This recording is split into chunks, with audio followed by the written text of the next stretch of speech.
Mesdames et messieurs, commencez. Alors, on m'a mis des choses que j'ai déjà dites. Je suis très heureux d'être ici parmi vous. Bon, ça c'est assez convenu. Pour remettre les insignes d'officier du mérite agricole à Lydia et Claude Boignon. Jusqu'ici, tout va bien. Alors, j'ai souhaité les décorer car ils sont les précurseurs, comme beaucoup d'entre eux. Ça, je vous l'ai déjà dit. Ils ont été des précurseurs. Ils ont travaillé surtout seuls et avec cette détermination, cette volonté qui fait que, quoi qu'il arrive, quelles que soient les critiques, quelles que soient les discussions que ça a pu susciter, et voir quelquefois l'indifférence. C'est ce qu'il y a de pire. Travailler lorsqu'on pense que tous ceux qui sont autour de vous sont indifférents, eh bien, ils ont continué, ils ont travaillé, et ils ont été ces soigneurs de terre qui étaient évoqués tout à l'heure.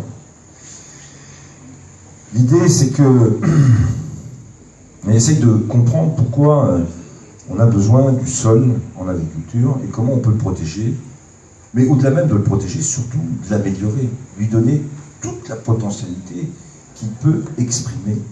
Puisque c'est ça l'objectif, en fait, que vous poursuivez et que j'essaye de mettre en œuvre dans le cadre des politiques que l'on conduit. C'est donner toute sa potentialité au sol. Claude Boignon m'avait dit un jour, et je l'avais noté comme formule très juste, si vous faites rouler une Formule 1 sur un chemin de terre, vous n'allez pas atteindre les 300 km/h. Si vous avez des semences hyper productives, mais vous êtes sur des sols peu fertiles, elles n'exprimeront jamais leur potentiel. C'est pareil. Donc c'est pourquoi, même si on recherche des semences qui sont adaptées, qui sont de grande qualité, si les sols ne sont pas en capacité de leur permettre d'exprimer leur potentiel, vous n'aurez pas le potentiel de rendement. C'est pourquoi la question des sols est le cœur de leur réflexion et de la réflexion que nous conduisons. Les sols, c'est bien sûr tout un tas de nutriments, c'est aussi le substrat sur lequel les végétaux se poussent et se développent.